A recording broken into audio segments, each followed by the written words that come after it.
இனிய மாலை வணக்கம். தென்றல் தவழும் இந்த மாலை வேளையில் எனது தந்தையார் திரு ஆ. நாராயணன் அவர்கள் சொற்பொழிவாற்றிய இதே மேடையில் எனக்கும் சொற்பொழிவாற்ற வள்ளலார் இன்று கருணை புரிந்துள்ளார் என்றுதான் நான் சொல்ல வேண்டும்.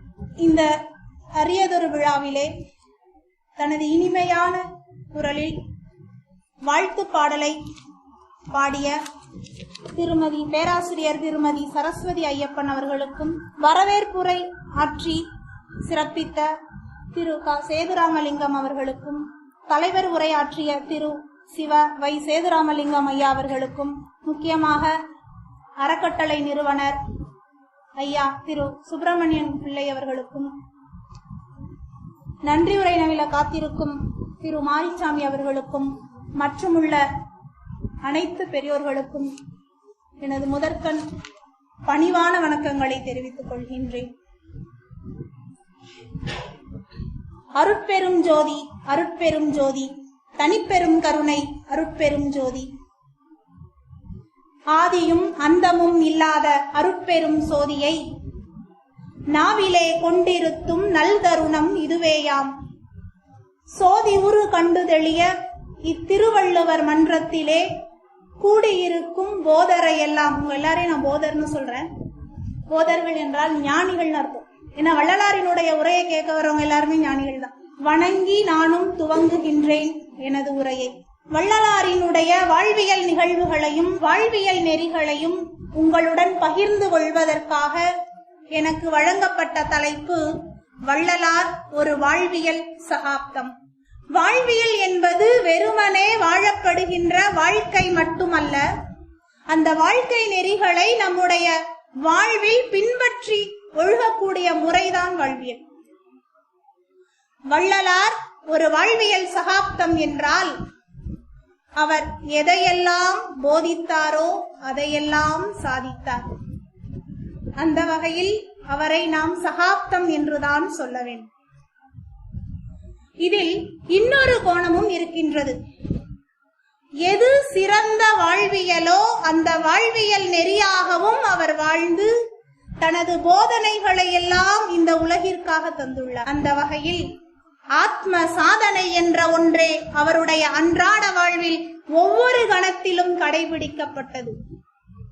எனவேதான் வள்ளலாரை நாம் ஒரு வாழ்வியல் சகாப்தம் என்று கூறுகின்றோம். பொன்னும் பொருளும் வாரி வாரி வழங்கி வாழ்ந்த வள்ளல்களுக்கு மத்தியில் ஆன்மீகத்தையும் தரும நெறியையும் அள்ளி அள்ளி வழங்கிய வள்ளலே வள்ளலார். இவர் எப்படிப்பட்டவர் தெரியுமா?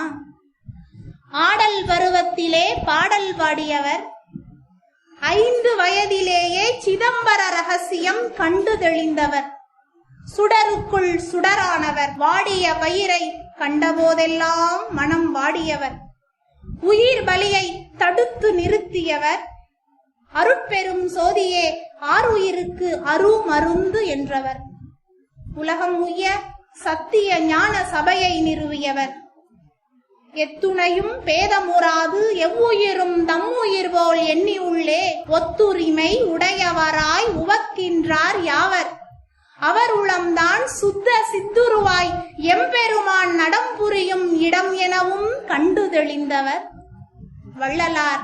பிறவி ஞானி, பிறவி கவிஞர். இவரது பெற்றோர்களான ராமையா பிள்ளையும் சின்னம்மையாரும் மிகப்பெரிய செல்வந்தர்களாக வாழாவிட்டாலும் கூட கிடைத்த வருமானத்தை கொண்டு மன நிறைவோடு குடும்பத்தை நடத்தி வந்தார்கள். இந்த தம்பதியர் நாள்தோறும் சிவனடியாரை உபசரித்து விருந்தோம்பக்கூடிய இயல்பு மிக்கவர்களாக இருந்தார்கள். எப்பொழுதும் போலவே அன்னைக்கும் சிவனடியார் ஒருவர் வீட்டுக்கு வர்றார். அந்த தம்பதியர் அந்த சிவனடியாரை உபசரித்து அவருக்கு வயிறார உணவு கொடுக்கிறார்கள். மனமகிழ்ந்த சிவனடியார் அந்த தம்பதியரை வாழ்த்தினார். ஐயா, நீங்கள் பெற்ற பேரெல்லாம் போதாது, பேருனா செல்வம், இன்னும் தெய்வ குழந்தை பேரு பெறப்போகிறீர்கள் என்று சொன்னாராம். ஏற்கனவே அந்த தம்பதியருக்கு சபாபதி, பரசுராமன், சுந்தராம்பாள், உண்ணாமுலை ஆகிய மக்கள் 4 இருந்தார்கள். அந்த சிவனடியவரினுடைய ஆசியால் 1823 ஆண்டு சிதம்பரத்திற்கு வடக்கே உள்ள மருதூரில் அக்டோபர் திங்கள் வள்ளலார் பிறந்தார். தெய்வ குழந்தை பிறந்தது. குழந்தை பிறந்த ஒரு மாதத்திற்குள் அவருடைய தந்தையார் சிவபதவி அடைந்து. பொதுவா தந்தையார் இறந்துபட்டார் என்று சொன்னாலே வீட்டினுடைய அனைத்து பொறுப்புகளும் வீட்டினுடைய முதல் குழந்தையாரோ அவங்க தலையில தான் போய் விழும். அந்த மாதிரி அந்த வீட்டினுடைய எல்லா பொறுப்புகளும் சபாபதி பிள்ளையினுடைய தலையில போய் விழும். சபாபதி பிள்ளை தன்னுடைய குடும்பத்துடன் சிதம்பரத்திலிருந்து சென்னைக்கு குடிபெயர்ந்தார். சென்னைக்கு போய் அங்கிருந்த ஆசிரியரான சபாபதி முதலியார் என்பாரிடம் தமிழ் இலக்கண இலக்கியங்களை எல்லாம் கற்றுத் தேர்ந்தார். புராண சொற்பொழிவுகளை எல்லாம் நிகழ்த்தினார். ஏன்னா அந்த சொற்பொழிவு மூலம் கிடைத்த வருமானம் தான் அவருடைய குடும்பத்தை காப்பாற்றியது. ஒரு குறிப்பிட்ட காலம் சென்றவுடன் தனது இளவல் தம்பியை ராமலிங்கத்தை அழைத்து சபாபதி முதலியார்கிட்ட கொண்டு போய் விடுறார். நீயும் போய் படி அப்படின்னு சொல்லி. ஏன்னா இரண்டாவதா வருமானம் தேடுறதுக்காக தன்னுடைய தம்பி ஏற்கனவே அறிவில் சிறந்தவன் என்பது அந்த அண்ணனுக்கு தெரிந்திருந்தது. அதனால சபாபதி முதலியார்கிட்ட கொண்டு போய் விடுறார். ராமலிங்கத்திற்கோ படிப்பில் சிறிதும் நாட்டம் செல்லவில்லை. ஆசிரியருடைய இல்லத்திற்கு போகும் போதும் வரும்போதும் வழியில் இருக்கக்கூடிய கந்தகோட்டத்து முருகனையே பாடி பாடி பரவசம் அடைந்தார். ஆசிரியர் வீட்டுக்கு போறப்ப முருகனை பார்த்து ஒரு பாட்டு, திரும்ப வர்றப்ப ஒரு பாட்டு. படிக்கிறது கம்மி, பாடுறது ஜாஸ்தி. இதையெல்லாம் உடனிருந்த மாணவர்கள் உற்று நோக்கினார்கள். போய் ஆசிரியர் கிட்ட சொல்றாங்க, எப்ப பார்த்தாலும் பாட்டு பாடிட்டே இருக்கான், போறப்ப வர்றப்ப கோயிலுக்குள்ள போய். ஆசிரியர் அழைத்தார். ஒரு பாட்டு பாடு பார்க்கலான்னு கேட்கிறார். அவருடைய பாடல் ஞானம் எப்படிப்பட்டது என்பதை ஆசிரியர் தெரிந்து கொள்ள விரும்பினார். ராமலிங்கத்தை அழைத்து பாட்டு பாட சொல்றார். தன்னுடைய மனக்கருத்தை ஆசிரியரிடம் தெரிவிப்பதற்கு தகுந்த தருணம் எது என்று காத்து கொண்டிருந்தார் ராமலிங்கம். சொல்றாரு, என்ன சொல்றாரு பாருங்க. மனமான சிறுவன் மதியான குருவையும் மதித்திடான், நின் அடிச்சீர் மகிழ் கல்வி கற்றிடான். கிட்ட படிக்க எனக்கு விருப்பம் இல்ல. செருமோக இருளிடை செல்வான், மதம் என்னும் செய்குன்றில் ஏறி விழுவான். தனம் நீடு சென்னையில் கந்தகோட்டத்துள் வளர் தலமோங்கு கந்தவேளே, தன்முகத்துய்யமணி உன்முகச் சைவமணி சண்முகத் தெய்வமணியே. இந்த பாடலை கேட்ட ஆசிரியருக்கு உடம்பெல்லாம் வேர்த்து கொட்டிடுச்சு. ஏண்டா பாட சொன்னோன்னு ஆயிடுச்சு. ஆசிரியருடைய பதில் என்னவாக இருக்கும் என்று நாம் எல்லாம் நினைக்கிறோம் என்றால், அவர் சொல்றார், இவன் அவசரத்தில் பிறந்த பிள்ளை அல்லன், அவசியத்திற்காக பிறந்த பிள்ளை இவன். மனிதனின் இச்சையால் பிறந்த பிள்ளை இவன் அல்லன், தெய்வத்தின் இச்சையால் பிறந்த பிள்ளை இவன். கடைசியா ஒண்ணு சொல்றார், கற்க வந்த பிள்ளை இவன் அல்லன், பலருக்கு கற்பிக்க வந்த பிள்ளை இவன். ஆண்டவனை ஆசிரியனாக பாடும் மாணவனுக்கு நான் ஆசிரியனாக இருக்க முடியுமா என்று சொல்லி, அப்பா உனக்கு கல்வி கற்பிக்க கூடிய தகுதி என்னிடத்து இல்ல, என்கிட்ட வந்துடாது, நீ போயிட்டு வான்னு சொல்லி அனுப்பிச்சு. ராமலிங்கம் கந்தகோட்டத்திலும் குமரகோட்டத்திலும் சுற்றி கொண்டே பாடினான், பாடிக்கொண்டே சுற்றினான். ஒருமையுடன் நினது திருமலரடி நினைக்கின்ற உத்தமர்தம் உறவு வேண்டும், உள்ளொன்று வைத்து புறமொன்று பேசுவார் உறவு கலவாமை வேண்டும். பெருமை பெரு நினது புகழ் பேச வேண்டும், பொய்மை பேசாதிருக்க வேண்டும். பெரு நெறி பிடித்து ஒழுக வேண்டும், மதமான பேய் பிடியாதிருக்க வேண்டும். மறுவு பெண்ணாசையை மறக்கவே வேண்டும், உனை மறவாதிருக்க வேண்டும். மதி வேண்டும், நின் கருணை நிதி வேண்டும், நோயற்ற வாழ்வில் நான் வாழ வேண்டும். தர்மமிகு சென்னையில் கந்தகோட்டத்துள் வளர் தலமோங்கு கந்தவேளே, தன்முகத்துய்யமணி உன்முகச் சைவமணி சண்முகத் தெய்வமணியே என்று பாடி பாடி பாடி பரவசம் அடைந்தார். இளவல் படிக்க செல்லவில்லை என்ற செய்தி அண்ணனுடைய காதுக்கு போகுது. உடனே சபாபதி பிள்ளைக்கு கோபம், பயங்கரமா கோபம் வருது. தன்னுடைய மனைவியை அழைக்கிறார். பாப்பாத்தி, இனிமேல் இவனுக்கு இங்கு வீட்டில் தங்குவதற்கு இடம் தராதே, உண்பதற்கு உணவு தராதே, வெளியில் போக சொல் என்று சொல்றார். ஏனென்றால் அன்னையினுடைய இறப்புக்கு பிறகு அண்ணியார் தான் அன்னையா இருந்து அவரை பார்த்துட்டாங்க. அண்ணன் இப்படி சொல்லிட்டாரேன்னு சொல்லிட்டு எங்க போவாரு, விட்டா அவருக்கு கதி கந்தகோட்டத்து முருகன் தான். போயாச்சு. கோவில் வாசல்ல போய் அமர்ந்துக்கிறாரு. அங்க போய் முருகனை பற்றி பாடல் பாடுறார். உன்னைதான் நான் அடைக்கலமாக பற்ற வந்திருக்கிறேன். வீட்டுல இருந்து என்னை துரத்தி விட்டாங்க, நீ உள்ள கூப்பிட்டேன்னா கதவை திறந்தா நான் உள்ள வந்துருவேன். வெளியில உட்காந்து பாடுறார். அருளாரமுதே சரணம் சரணம், அழகாமலா சரணம் சரணம், பொருளாயனையாள் புனிதா சரணம், பொன்னே மணியே சரணம் சரணம், மருள்வார்க்கரியாய் சரணம் சரணம், மயில்வாகனனே சரணம் சரணம், கருணாலயனே சரணம் சரணம், கந்தா சரணம் சரணம் சரணம், கந்தா சரணம் சரணம் சரணம். கந்தன் ஒண்ணு காதுல வாங்கின மாதிரி தெரியல, அதனால நேர திரும்ப வீட்டை நோக்கி நடந்து போற. அந்நியாரினுடைய அன்பு கட்டளைக்கு இணங்கி நான் இனிமேல் ஒழுங்காக படிக்கிறேன் என்று வாக்குறுதி கொடுக்கிறார். இவர் வாக்குறுதி கொடுத்த நேரம் ரொம்ப காலதாமதமான நேரம். ஏனென்று சொன்னால் ஆசிரியர் இனி கல்வி உனக்கு கற்பிப்பதற்கு எனக்கு தகுதி இல்லைன்னு சொல்லிட்டு போயிட்டார். நீ யார்கிட்ட கொண்டு விடுறது? அதனால அண்ணனும் அண்ணியும் சேர்ந்து ஒரு முடிவெடுக்கிறார்கள். வீட்டில் ஒரு தனி அறையை ஏற்பாடு செய்து தர்றாங்க. இந்த அறை தான் உனக்கு ஆசிரியர், இந்த அறையில உட்காந்து நீ படி. அந்த அறையில அவருக்கு வேண்டிய எல்லா வசதிகளையும் ஏற்படுத்தி கொடுக்கறாங்க. அங்க உட்காந்து படிச்சாரா அப்படின்னா அதுவும் இல்லை. அவருடைய மனம் எப்பொழுதும் தெய்வ சிந்தையிலேயே இருந்தது. அவருடைய எண்ணம் என்ன என்று சொன்னால் எப்படியாவது கந்தனை கண்ணார காண வேண்டும் என்பதுதான். அது அவருடைய இறை வேட்கையாக இருந்தது. அந்த இறை வேட்கையை தனித்துக் கொள்வதற்காக புதிதாக ஒரு பூசனை முறையை தானே உருவாக்குறார். யாருக்கிட்டையும் அவர் யோசனை கேட்கல. பூசனையை கொண்டு வந்தா பூசனை கொண்டு வர்றதுதான் சிறந்த யோசனைன்னு நினைச்சார். ஒரு நாள் அதிகாலை நேரம் ஒரு பெரிய நிலை கண்ணாடியை கொண்டு வந்தார். அரை சுவரோடு அதை சார்த்தி வைத்தார். அந்த கண்ணாடிக்கு பெரிய மலர் மாலை அணிவித்தார், பொட்டு வைத்தார். பக்கத்துல குத்துவிளக்கு ஏற்றி வைக்கிறார், ஊதுபத்தி எல்லாமே ஏற்றி வைக்கிறார். கண்ணாடிக்கு முன் அமர்ந்து குமரவேளை தியானம் செய்கிறார். கற்பூர தீபம் காட்டுகிறார். பன்னேறு மொழி அடியார் பரவி வாழ்த்தும் பாத மலர் அழகினை இப்பாவி பார்க்கில் கண்ணேறு படுமென்றோ கனவிலேனும் காட்டென்றால் காட்டுகிறாய், நின் கருணை ஈதோ. கனவுல கூட காட்டுனா காட்ட மாட்டேங்கிறியே, ஏன் கண்ணு பற்றுமோ என்று பாட முருகன் மனம் மகிழ்ந்து கண்ணாடிக்குள் வந்து காட்சி தருகிறான். எப்படி என்று சொன்னால் வடிவேலுடன் மயில் வாகனத்தின் மீது வள்ளி தெய்வானையுடன் குடும்பத்துடன் வந்து காட்சி கொடுத்தாராம். அதை பார்த்தவுடன் அவருக்கு ஆனந்த மகிழ்ச்சி, மட்டற்ற மகிழ்ச்சி. சும்மாவே பாட்டு பாடிட்டு இருப்பார். அவர் தரிசனம் கொடுத்த உடனே கேட்க வேணுமா?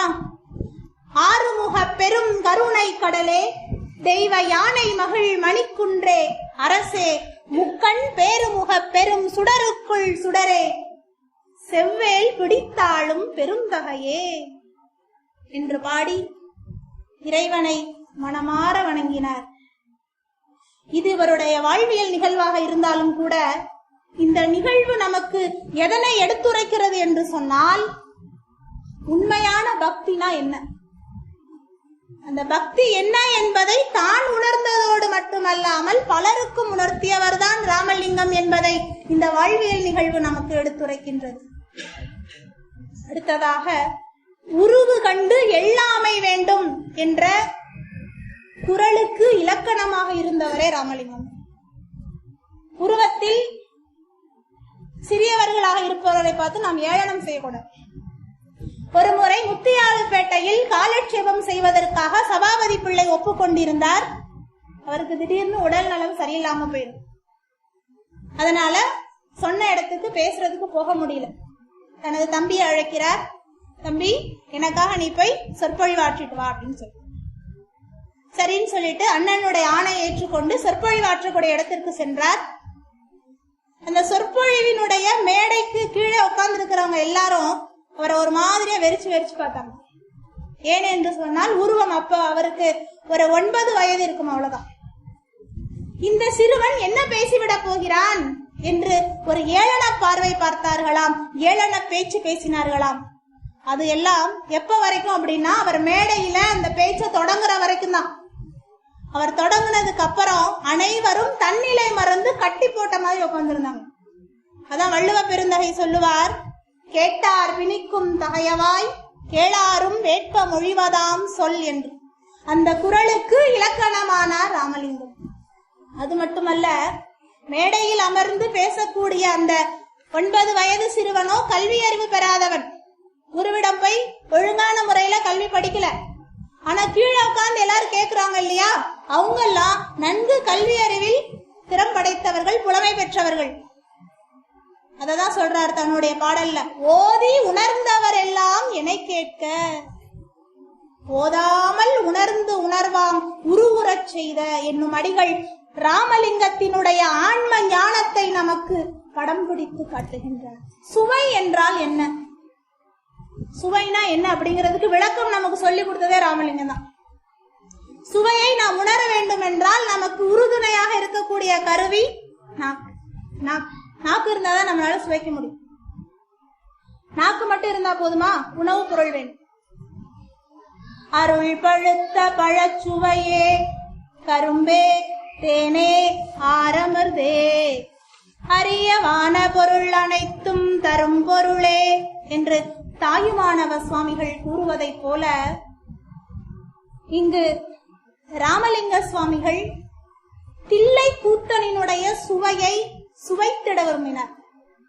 தில்லை கூத்தன் எப்படிப்பட்ட சுவையுடையவன் நான் தெரிஞ்சுக்கணும்னு ஆசைப்படுறேன். அதுக்காக புதிதாக ஒரு முறையை அவர் கையாளுகிறார். என்ன அப்படின்னு சொன்னா, தன்னுடைய பாடல்களை நாவாகவும் இறைவனை உணவுப் பொருளாகவும் வைக்கிறார்.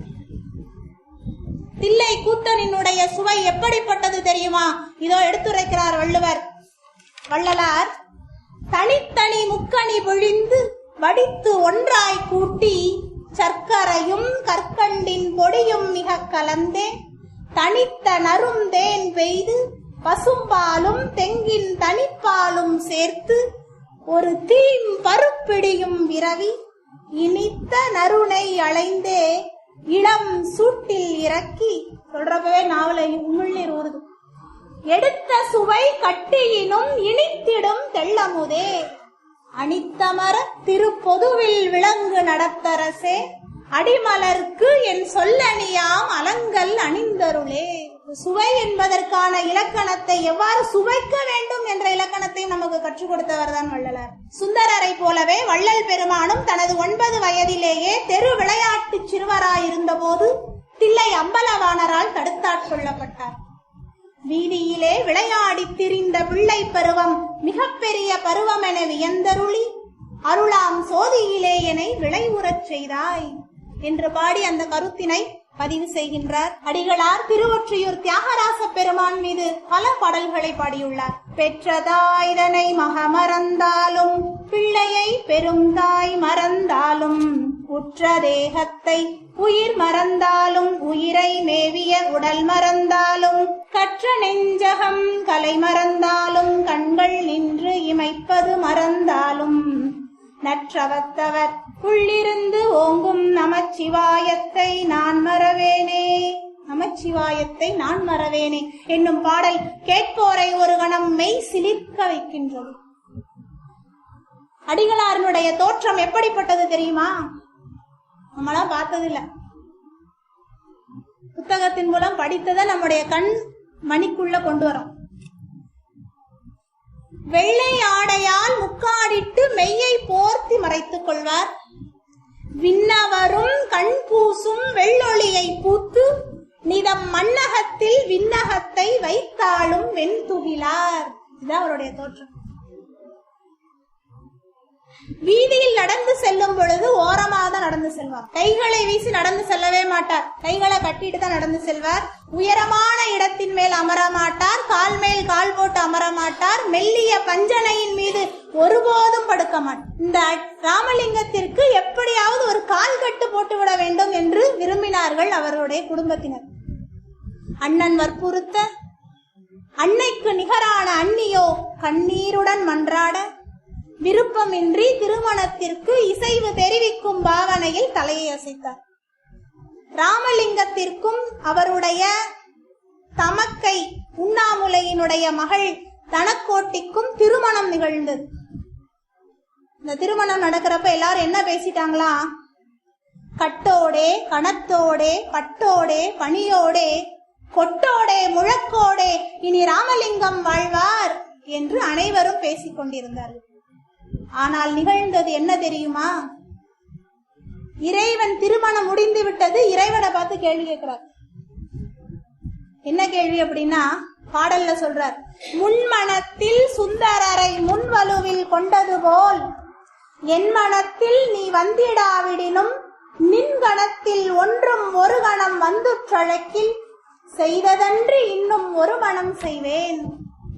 அதாவது சுந்தரமூர்த்தி நாயனார் என்று ஒருவர் இருந்தார். அவர் திருமணம் செய்து கொள்ள வேண்டும் என்று விருப்பப்பட்டு மணவரையிலே உட்கார்ந்தார். அவர் உட்கார்ந்த நேரத்துல நீ கிழ வேதியர் வடிவில் ஒரு பழமையான ஆவணத்தை காட்டி அவரை தடுத்தாட்கொண்டு சென்றாய். திருமணம் செய்து கொள்ள வேண்டும் என்று விருப்பப்பட்டவருடைய திருமணத்தில் நான் உன்னிடம் திருமணம் வேண்டும் என்று கேட்டேனா அல்லது திருமணத்தை தான் விரும்பினேனா? நீ ஏன் என்னுடைய திருமணத்தில் தடுக்கவில்லை, திருமணத்தை தடுக்கவில்லை என்று குறிப்பமைத்து இறைவனிடம் வினவுவதாக இந்த பாடலை பாடியுள்ளார். அடிகளாருக்கு பெண்ணின்ப நாட்டம் என்பது சிறிதும் இல்லை. பள்ளி அறைக்குள் புகுந்தார். மனைவி தனக்கோட்டி தலையை குனிந்து நாணி நின்று கொண்டிருந்தாள். ராமலிங்கத்தினுடைய கையில் திருவாசகம் இருந்தது. பாலும் பழமும் இனிய பலகாரங்களும் இளம் தம்பதியர் உண்பதற்காக ஏங்கிக் கொண்டிருந்தனர். இவர் கையில் திருவாசகம் வச்சுட்டு இருந்தார். அதை பிரித்தார். மனைவி அழைக்கிறார். தனக்கோட்டி, இது என்ன புத்தகம் தெரியுமா அப்படின்னு கேட்கிறார். திருவாசகம். அவரே பதில் சொல்லிட்டார். அந்த அம்மா ஒண்ணுமே சொல்லல. திருவாசகம் பற்றி கேள்விப்பட்டிருப்பாயே என்று கேட்டார். அந்த பெண்ணும் பாவம் என்று பதில் உரைத்தாள். அப்போ கணவருடைய செய்கை அந்த பெண்ணுக்கு மிகவும் புதிராக இருந்தது. ஏனென்றால் தோழிகளும் உறவுகளும் ஏதேதோ பரிகாசம் செய்து அவளை பள்ளி அறைக்குள் அனுப்பி வைத்தார்கள். பள்ளி அறைக்குள் தம் கணவர் திருவாசகத்தை கொண்டு வருவார் என்பதை பாவம் அந்த பெண்ணுக்கு யாரும் சொல்லவில்லை. ஒவ்வொரு நாள் இரவும் திருவாசகத்து இனிமையில் திளைப்பதே அவளுடைய பள்ளியறை அனுபவமாயிற்று. மனைவியிடம் சொல்றார், தனக்கோட்டி, திருவாசகத்தை பாராயணம் செய், உடல் ஆசையை ஒழித்து விடு, என் மார்க்கம் சன்மார்க்கம், அங்கே சிற்றின்பத்திற்கு இடமில்லை என்று தன் மனையாளுக்கு அறிவுரை பகர அந்த நல்லாளும் தலைவனினுடைய ஆணையை இனிதே ஏற்றுக் கொண்டாளாம். இந்த நிகழ்வு நமக்கு என்ன கருத்தை எடுத்து சொல்கின்றது என்றால், பெண்ணை தெய்வமென பாவிக்கக்கூடிய உயரிய பண்பு வள்ளலார் எடுத்திருந்தது. தனக்கோட்டி தன் தலைவனோடு கலக்க விரும்பினாள். தலைவனோ, நல்லா கவனிங்க, தான் தலைவியாகி இறைவனோடு கலக்க விரும்பினான். கண்ணுறங்கேன் உறங்கினும் என் கணவரோடு கலக்கும் கனவே கண்டு உளம் மகிழ்வேன், கனவொன்றோ நனவும் என்னடங்கா பெரும் சோதி என் இறைவர், இரவு பகல் காணாது எனையே இணைவார், மண்ணுறங்கும் மலை உறங்கும் வளை கடலும் உறங்கும் மற்ற உளவெல்லாம் உறங்கும் மாநிலத்தே நமது பெண் உறங்காள் என தாயர் பேசி மகிழ்கின்றார். பெண்கள் எல்லாம் மண் உறங்கும் மலை உறங்கும் வளை கடலும் உறங்கும் மற்ற உளவெல்லாம் உறங்கும் மாநிலத்தே நமது பெண் உறங்காள் என தாயர் பேசி மகிழ்கின்றார். பெண்களெல்லாம் பூசுகின்றார் பெரும் தவம் செய்கிறரே என்ற பாடல் இந்த கருத்தை எல்லாம் நமக்கு மிக அற்புதமாக எடுத்துரைக்கும். அடிகளார் ஒருமுறை திருவொற்றியூருக்கு சென்று தியாகராச பெருமானை வழிபட்டு விட்டு திரும்புகிறார். நள்ளிரவு நேரமாகிவிட்டது. அதனால தூக்கம் வந்துருச்சு அவருக்கு. ஒரு சாவடியில போய் படுத்துட்டார். அப்பொழுது கள்வன் ஒருவன் அங்கு வந்தார். அவருடைய காதில் தங்க கடுக்கன் மிளிர்வதை பார்த்தான். வள்ளலார் ஒரு பக்கமா இப்படி திரும்பி படுத்துட்டு இருந்தார். மெதுவா அவர் பக்கத்துல அவர் தூங்கிட்டாருன்னு நினைச்சு பக்கத்துல வந்தார். வலக்காதுல இருக்கக்கூடிய கழுக்கனை மெதுவா கழற்றார். அவர் தூங்குற மாதிரி நடிச்சிட்டு இருந்தார். கழட்டுனா கழட்டிட்டு போட்டுன்னு விட்டுட்டார். அப்புறம் சும்மா இருக்கல அவர், இன்னொரு காது கடுக்கனை விட்டுட்டானேன்னு சொல்லிட்டு திரும்ப புரண்டு படுத்தாராம். இடக்காதையும் காட்டிட்டார். அதையும் அவன் கழட்டிட்டு இரட்டிப்பு மகிழ்ச்சியோட அந்த இடத்த விட்டு ஓடிட்டானான். நாமெல்லாம் நம்முடைய கைப்பொருள் ஏதேனும் ஒன்றை இழந்து விட்டோம் என்று சொன்னால் துக்கப்படுவோம், துன்பப்படுவோம், மீளா துயரில் ஆழ்ந்து விடுவோம். ஆனால் வள்ளலார் அன்றைக்குதான் அளவு கடந்த மகிழ்ச்சியில் இருந்தாராம். ஏனென்று சொன்னால் தனக்கு இதுவரை பயன்படாத பொன் பயனுள்ள ஒருவனுக்கு இன்று பயன்பட போகிறதே என்று நினைத்தார். அது மட்டுமல்ல, இறைவனே நீ துறவி ஆயிட்ட, உனக்கு ஒண்ணு வேண்டாம், அப்புறம் காதுல மட்டும் தங்க கடுக்கணும் எதற்கு என்று சொல்லி கல்வன் உருவில் வந்து கலற்றி விட்டு போனான் போலும் என்று எண்ணி மகிழ்ச்சி அடைந்தாராம். ஐயா சொன்ன மாதிரி ஐயா சொன்னாங்க, தேரடி வீதியில் துறவி ஒருவர் அமர்ந்து கொண்டிருந்தார். அவருடைய இயல்பு என்ன என்று சொன்னால், போகிறவர்களையும் வருகிறவர்களையும் பார்த்து அவர் எப்படி பார்த்து சொல்லுவார்னா, உங்க முகத்தை பாப்பாரா முதல்ல, அடுத்து எப்படி நடக்கிறாங்கன்னு பாப்பாரா, ரெண்டு மட்டும் தான் பாப்பார். முகத்தையும் நடையும் பார்த்தே மனிதர்களுடைய குணாதிசயங்களை சொல்லக்கூடிய அக வலிமை அந்த துறவி கிட்ட இருந்தது. உண்மையை சொன்னா மக்கள் எல்லாரும் நமக்கு கொடுக்கக்கூடிய பட்டம் என்னன்னு சொன்னா பைத்தியம். அதே பட்டம் தான் அந்த துறவிக்கும் கொடுத்தாங்க. உதாசீனப்படுத்திட்டு போயிட்டாங்க, பைத்தியம் நம்ம வளருதுன்னு சொல்லி.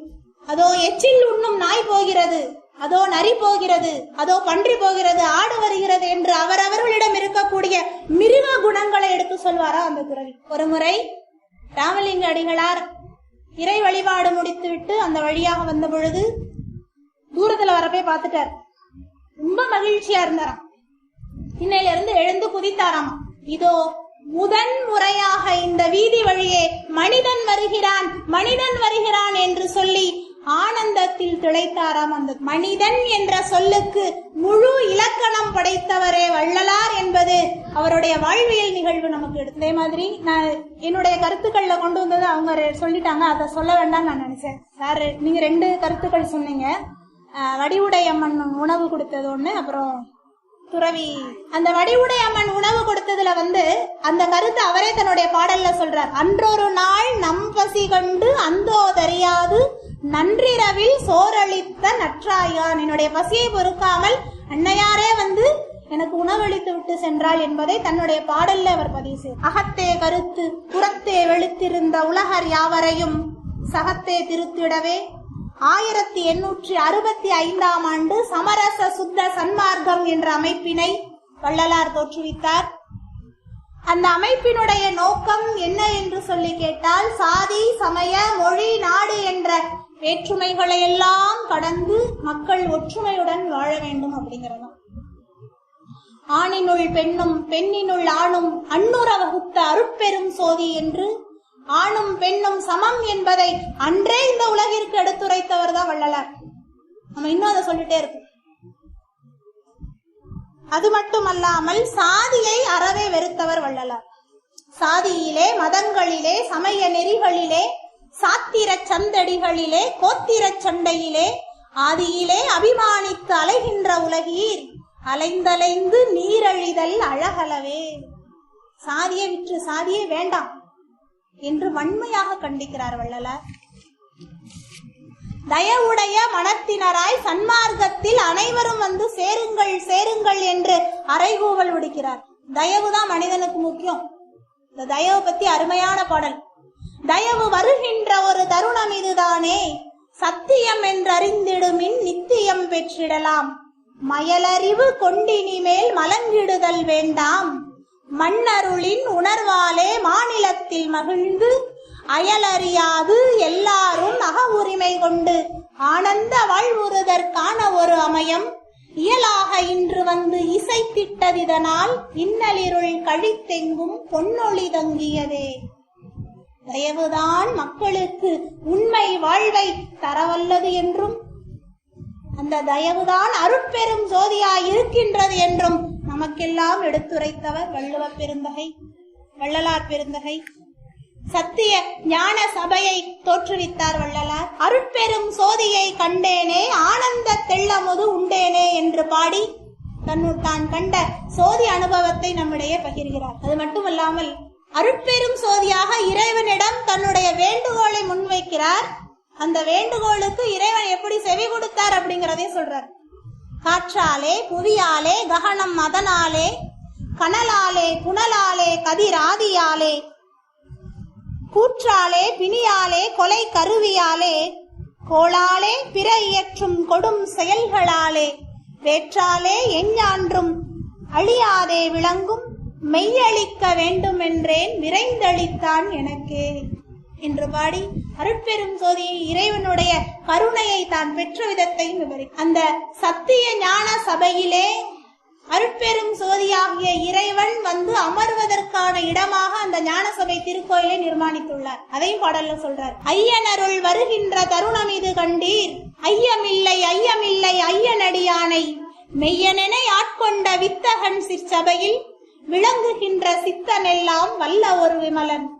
அருட்பெரும் ஜோதியாகிய இறைவன் இருக்கிறானே, அவன் வந்து அமர்வதற்கு ஏற்ற இடம் இது, தருணம், நேரம்.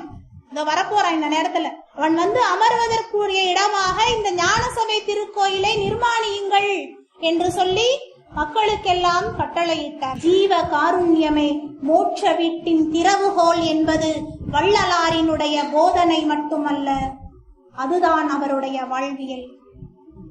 நீண்ட நெடிய சாலைகளிலே நாம் பயணமாகின்ற போது யாரேனும் விபத்தில் அடிபட்டு விழுந்து கிடந்தால் விலகி செல்பவர்களுக்கு மத்தியில் மற்ற உயிர்களுக்கு சிறு துயரம் நேர்ந்தாலும் அதற்காக பதறுவதும் துயர் துடைப்பதும் வள்ளலார் தனக்கென்று வகுத்து கொண்ட வாழ்வியல் நெறி. எனவேதான் மண்ணுலகில் உயிர்கள் எல்லாம் வருந்தும் வருத்தத்தை ஒரு சிறிதேனும் கண்ணுற பார்த்தும் செவியுற கேட்டும் கணமும் நான் சகித்திட மாட்டேன் என்றும், வாடிய பயிரை கண்டபோதெல்லாம் வாடினேன், வெம் பசியினால் இழைத்தே வீடுதோறும் இறந்தும் பசியராது அயர்ந்தவரையும் நீடிய பிணியால் வருந்துவோரையும் ஈடில் மாணிகளாய் ஏழைகளாய் நெஞ்சு இழைத்தோரையும் கண்டு வருந்திய வள்ளலார் அந்த வருத்தம் நீங்கிடவே வடலூரில் சத்திய தரும சாலையை நிறுவி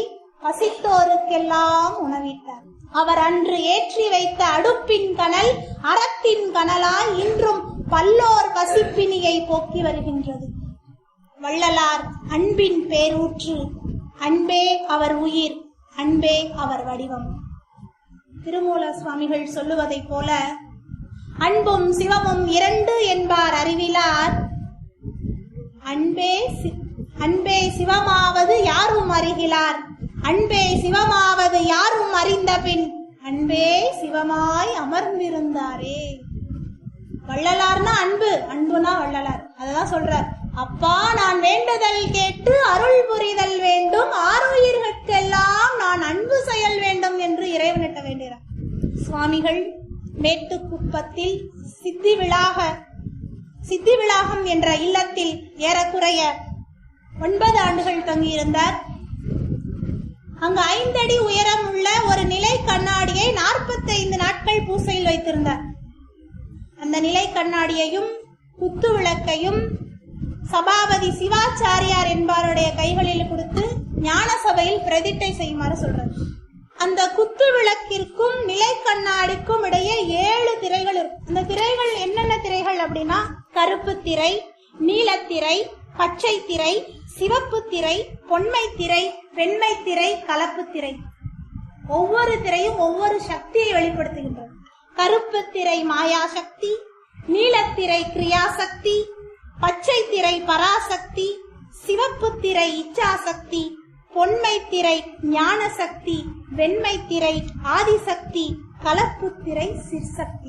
ஒவ்வொரு திரையாக அகல அகல குத்து விளக்கு சுடரினுடைய ஒளி கண்ணாடியில் தென்படும். அதான் நம்ம சோதி தரிசனம் அப்படின்னு சொல்றோம்.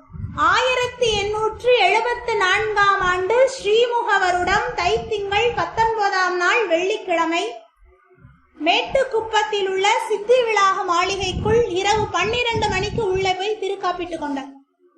உள்ள போறப்பவே கட்டளை, யாரும் கதவை திறக்க கூடாது, கதவை திறந்து பார்க்க கூடாது. அன்பர்கள் எல்லாம் வள்ளலார் வெளியில வருவார் என்று காத்து கொண்டிருந்தார்கள். பிறகுதான் தெரிந்தது அவர் சோதியோடு சோதியாக ஐக்கியமானார் என்று. எனவேதான் இன்றும் தைப்பூச திருநாளன்று அந்த சோதி தரிசனம் காண்பதற்காக வடலூரில் அனைத்து மக்களும் சென்று கூடுகிறார்கள். சும்மா போய் கூடல. இந்த சோதி தரிசனம் காண்பதற்கு முன்னால் மக்கள் எல்லாம் எவ்வாறு பாடுவார்களாம்? வரமளிக்க நம்முடைய வள்ளல் வருகின்றார், மண்ணுடம்பை பொன்னுடம்பாய் ஆக்க வருகின்றார். சிறநடுவாம் கார்குளத்தை திகழும் நமதுருவில், சிறநடுவாம் கார்குளத்தை திகழும் நமதுருவில் சேர வருகின்றார், சேர வருகின்றார் என்று பாடி அந்த சோதி தரிசனத்தை காண்பதற்காக மக்கள் எல்லாம் கூடுவார்கள். புதுமையான வாழ்வியல் நெறிகளை நமக்கென்று வகுத்து கொடுத்தவர் வள்ளலார், போதனைகளாக கொடுத்தவர்.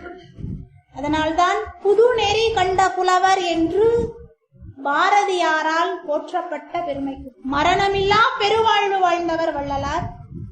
5818 பாடல்களை கொண்ட திருவருட்பா என்ற அரியதொரு நூலினை நமக்காக தந்தவர்.